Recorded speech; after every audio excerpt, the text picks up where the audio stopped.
अस्सलाम वालेकुम स्टूडेंट्स। आज का जो हमारा टॉपिक है ये है सॉल्वेंट एक्सट्रैक्शन। चैप्टर नंबर 2 का टॉपिक है जिसमें हम एक्सपेरिमेंटल टेक्निक्स के अबाउट स्टडी कर रहे हैं। Solvent extraction it is an important technique for separation. जैसे हम ऑलरेडी पढ़ चुके हैं कि ये जितनी भी टेक्निक्स हैं ये किस लिए यूज़ होती हैं। These are techniques are used for the separation and purification. कि हम दो पर्पसेस के लिए इसको यूज़ करते हैं। फर्स्ट वन तो हमारे पास क्या होता है, सेपरेशन, एंड सेकंड वन क्या है, प्यूरिफिकेशन। जैसे इसके नेम से ही रिप्रेजेंट हो रहा है एक्सट्रैक्शन। एक्सट्रैक्ट क्या होता है, एक्सट्रैक्ट का मतलब होता है अलग करना, सेपरेट करना। और यहाँ पे मेंशन कर रहे हैं सॉल्वेंट एक्सट्रैक्शन, तो इसका मतलब है कि हमने किसी भी कंपोनेंट को एक्सट्रैक्ट तो करना है, लेकिन किसकी हेल्प से करना है, with the help of a solvent. तो इसकी जो टाइटल डिस्क्रिप्शन है वो कैसे हमें मेंशन होगी कि सॉल्वेंट एक्सट्रैक्शन क्या है, कि सॉल्वेंट की हेल्प से हमने क्या करना है, एक्सट्रैक्ट करना है, उसको सेपरेट करना है। और जब हम सेपरेट कर लेंगे तो वो क्या हो जाएगा, हमारे पास प्योरीफाई हो जाएगा। अब नेक्स्ट वन हम मेंशन करते हैं कि ये सेपरेशन एंड प्यूरिफिकेशन टेक्निक है, और ये सेपरेशन और प्यूरिफिकेशन टेक्निक किन कंपोनेंट्स के लिए यूज होती है। अब फर्स्ट वन, अब सेपरेशन प्यूरिफिकेशन टेक्निक किन कंपोनेंट्स के लिए यूज होती है। फर्स्ट वन हम कहते हैं कि ये जो टेक्निक है ये उन ऑर्गेनिक कंपाउंड्स के लिए यूज होती है, organic compound which are synthesized, जिनको सिंथेसाइज किया जाता है इन एक्वियस सॉल्वेंट, जो कि एक्वियस सॉल्वेंट में। और एक्वियस सॉल्वेंट किसे कहते हैं, एक्वा कहते हैं वाटर को। ठीक है, मतलब वो ऑर्गेनिक सॉल्वेंट जो कि वाटर, या वो ऑर्गेनिक कंपाउंड जो कि एक्वियस सॉल्वेंट में प्रिपेयर होते हैं, सिंथेसाइज होते हैं, उनकी सेपरेशन एंड प्यूरिफिकेशन के लिए यूज करते हैं। उसके अलावा पहली चीज हमारे पास क्या आ गई, हमने ऑर्गेनिक कंपाउंड जो कि एक्वियस सॉल्वेंट में सिंथेसाइज होते हैं उनको सेपरेट करना है। सेकंड वन, वो कंपाउंड जो कि क्या होते हैं, वोलाटाइल। वोलाटाइल किसे कहते हैं, जो इजीली वेपराइज हो जाते हैं, इजीली वेपर्स में कन्वर्ट हो जाते हैं। Those components which are volatile and thermally unstable.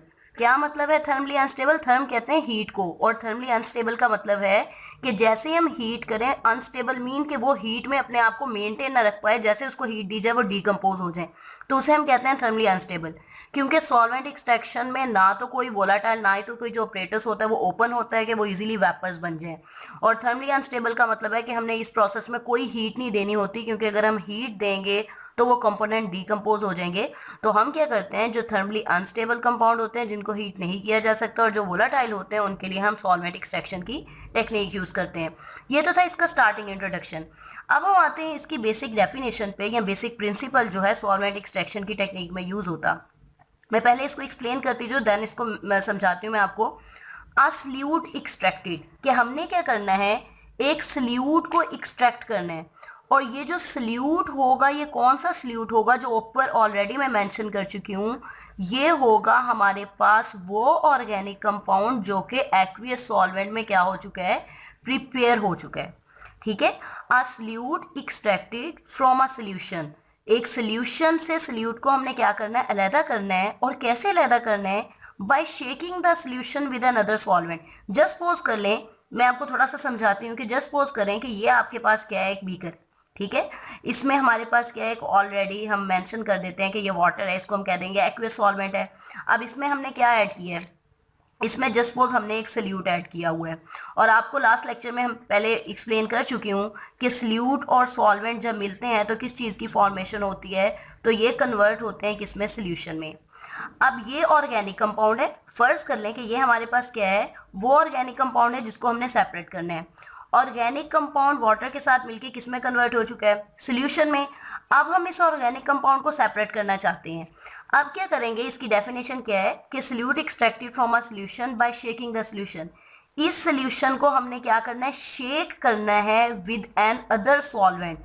अब हम इसमें क्या ऐड करेंगे, एक दूसरा सॉल्वेंट ऐड करेंगे। ठीक है, हमने क्या करना है, एक सेकंड सॉल्वेंट ऐड करना है। जस्ट सपोज हम यहाँ पे मेंशन करते हैं, ये हमने ऐड कर दिया सेकंड सॉल्वेंट।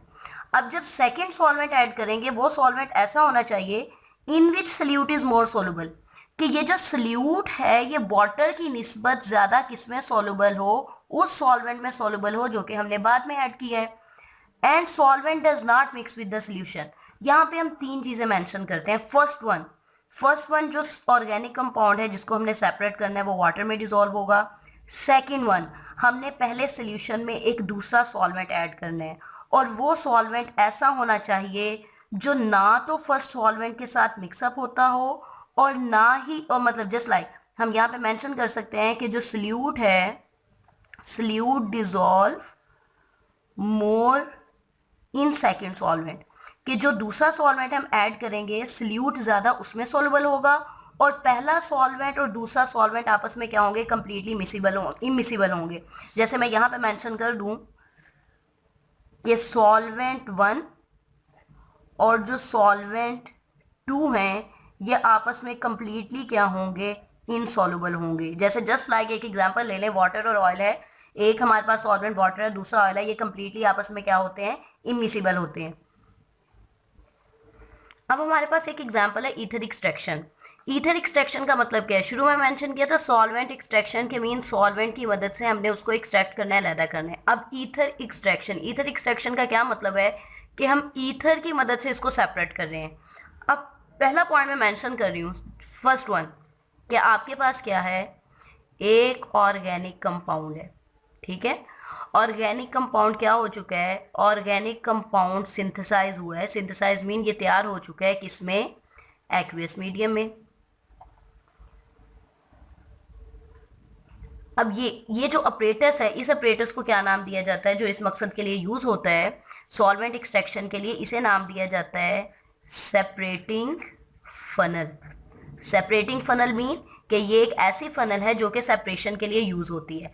पहले मैंने मेंशन किया कि हमारे पास क्या है, कि जस्ट सपोज एक ऑर्गेनिक कंपाउंड है, ये समझ लें कि आपके पास एक सोल्यूशन है जो कि किसको मेंशन कर रहा है, एक ऑर्गेनिक कंपाउंड है जो कि एक्वियस मीडियम में डिसॉल्व हो चुका है।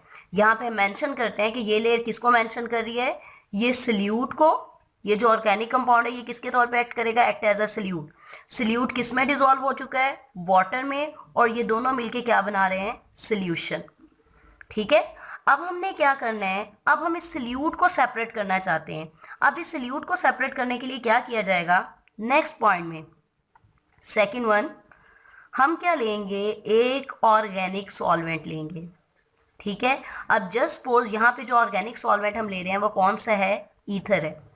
ऑर्गेनिक सॉल्वेंट को हम क्या करेंगे, ऑर्गेनिक सॉल्वेंट को ऐड किया जाएगा इन सॉल्यूशन, कि हम इसको किस में ऐड करेंगे। अब जस्ट सपोज ऑर्गेनिक सॉल्वेंट को हमने सॉल्यूशन में ऐड करना है, यहाँ से हम ऐड करते हैं कि ये लिया हमने ऑर्गेनिक सॉल्वेंट, और ऑर्गेनिक सॉल्वेंट को हमने ऐड किया सेपरेटिंग फनल में। यहाँ पे मैं एक सेकंड लेयर मेंशन कर देती हूँ कि ये किसकी लेयर आ चुकी है, ये है ऑर्गेनिक सॉल्वेंट की। अब थर्ड स्टेप क्या होगा, थर्ड स्टेप ये होगा कि इन दोनों सॉल्यूशंस को शेक किया जाएगा। शेक वेल मतलब अच्छे से शेक किया जाएगा। जब शेक करेंगे तो हमें दो सेपरेट लेयर्स नजर आएंगी। अब ये जो दो सेपरेट लेयर्स हैं, तो असल में होता क्या है कि इन दो सेपरेट लेयर्स की फॉर्मेशन की वजह से जब कंटिन्यूसली हम शेक करते हैं, क्योंकि सल्यूट जो होता है, सल्यूट ऑर्गेनिक कंपाउंड है, और ऑर्गेनिक कंपाउंड हमेशा ऑर्गेनिक सॉल्वेंट में ज़्यादा सॉल्युबल होता है as compare to water. Organic compound organic solvent में क्या होता है, ज़्यादा सॉल्युबल होता है। और ऑर्गेनिक सॉल्वेंट और एक्वियस सॉल्वेंट दोनों आपस में कभी भी मिसिबल नहीं होते, just like water and oil जो कि आपस में मिसिबल नहीं होते। अब ये जो सल्यूट है, इसको शेक करने से, जब कंटिन्यूसली इसको शेक करेंगे तो सल्यूट के पार्टिकल्स मूव करेंगे ऑर्गेनिक सॉल्वेंट की लेयर की तरफ। मतलब यहाँ पे मैं एरो मेंशन करती हूँ कि सल्यूट के पार्टिकल किस में मूव करेंगे, ऑर्गेनिक सॉल्वेंट में। जब हम कंटिन्यूसली शेक करेंगे तो हमें इसकी लेयर्स नज़र आएंगी। तो लेयर्स को उसके बाद हमने क्या करना है, लेयर्स नज़र आएंगी, जब कलर डिफरेंस नज़र आएगा तो हम इस कहेंगे कि इसमें जो सल्यूट है वो पार्टिकल्स मूव कर चुके हैं ऑर्गेनिक सॉल्वेंट में। अब नेक्स्ट स्टेप क्या होगा, इसके नीचे रखा जाएगा एक बीकर, ठीक है। बीकर रखेंगे। अब ये जो आपको नजर आ रही है इसके नीचे एक टैप सी है, एक नॉब है, टैप है। हम इस टैप को ओपन करेंगे, और ओपन करने के बाद तब तक इस टैप को ओपन करेंगे जब तक ये लोअर लेयर कंप्लीटली नीचे वाले बीकर में शिफ्ट ना हो जाए। ये हमने एक लोअर लेयर को सेपरेट कर लिया। अब ये जो लोअर लेयर है ये किस पे कंसिस्ट कर रही है, वाटर पे। अब इस वाटर में क्या चीज़ें प्रेजेंट हैं, इस वाटर में कुछ इम्प्योरिटीज़ भी हैं और कुछ सल्यूट अभी भी प्रेजेंट है। अब हम नेक्स्ट क्या करेंगे, अब पीछे जो यहाँ पे नीचे मैं मेंशन करूँ, अब हमारे पास सेपरेटिंग फनल में सिर्फ एक लेयर है, और ये कौन सी लेयर है, ईथर लेयर। हमने एक्वियस लेयर को सेपरेट कर लिया। अब ईथर लेयर के लिए क्या किया जाएगा, दोबारा से हम एक बीकर नीचे रखेंगे, ठीक है। इसकी नॉब को ओपन किया जाएगा, और नॉब को ओपन करने के बाद ये सारी की सारी जो ईथर लेयर है इसको क्या कर लिया जाएगा, सेपरेट कर लिया जाएगा। और जो ईथर लेयर होगी ये कंप्लीटली किस पे कंसिस्ट कर रही होगी, ये कंप्लीटली कंसिस्ट करेगी ऑर्गेनिक कंपाउंड पे। ठीक है। अब पीछे यहाँ पे क्वेश्चन ये आ जाता है कि वो जो वाटर की लेयर हमने सेपरेट की थी, हमने मेंशन किया था उसमें इम्प्योरिटीज भी हैं, उसमें अभी भी सोल्यूट प्रेजेंट है, उसका हम क्या करेंगे। तो ये वाली जो वाटर की लेयर थी दोबारा से इसको सेम प्रोसेस से गुजारा जाएगा, मतलब दोबारा से हम इसको सेपरेटिंग फनल में रखेंगे, फिर ईथर डालेंगे, फिर इसको शेक करेंगे, देन जो कंप्लीटली ऑर्गेनिक कंपाउंड होगा वो हमें क्या हो जाएगा, ऑब्टेन्ड हो जाएगा। तो यही इसका एक प्रिंसिपल था बेसिक, कि हमने क्या कर लिया कि इस प्रोसेस के ज़रिए हमने ऑर्गेनिक कंपाउंड को सेपरेट कर लिया, जैसे कि हमने इसके प्रिंसिपल में मेंशन किया था कि एक सॉल्यूशन में मौजूद सॉल्यूट को सेपरेट किया जाता है बाय अनदर सॉल्वेंट। कि एक सॉल्यूशन था, इसमें दूसरा सॉल्वेंट डाला, देन इसको शेक किया, शेक करने से सॉल्यूट के पार्टिकल्स ने ऑर्गेनिक सॉल्वेंट की तरफ मूव किया, फिर हमने क्या किया, इन दोनों लेयर्स को सेपरेट कर लिया। और इन दोनों लेयर्स को सेपरेट करने से जो ऑर्गेनिक लेयर होती है वो कंप्लीटली किस पे कंसिस्ट होती है, ऑर्गेनिक कंपाउंड पे। और फर्दर इसका प्रोसेस ये होता है कि ये वाली जो ऑर्गेनिक लेयर है, जस्ट सपोज ये जो हमारे पास लिक्विड होता है, ईथर कंसिस्टिंग लिक्विड जो है, इसको हम क्या करते हैं, इसको हीट किया जाता है या ओपन एयर में रख दिया जाता है। ओपन एयर में क्या हो जाते हैं, जितने भी हमारे पास ईथर है वो एवेपोरेट हो जाता है, और पीछे जो सब्सटेंस, रिमेनिंग सब्सटेंस जो रेजिड्यू हो जाता है, या हम उसको कह सकते हैं जो पीछे बचता है, वो हमारे पास क्या होता है, वो एक प्योर ऑर्गेनिक कंपाउंड होता है। तो ये हमारे पास था सॉल्वेंट एक्सट्रैक्शन और इसका बेसिक प्रिंसिपल, जिसको मैं यहाँ पे कम्प्लीटली एक्सप्लेन कर चुकी हूँ। आई होप ये इसका बेसिक प्रिंसिपल आपको अच्छे से समझ आ चुका होगा।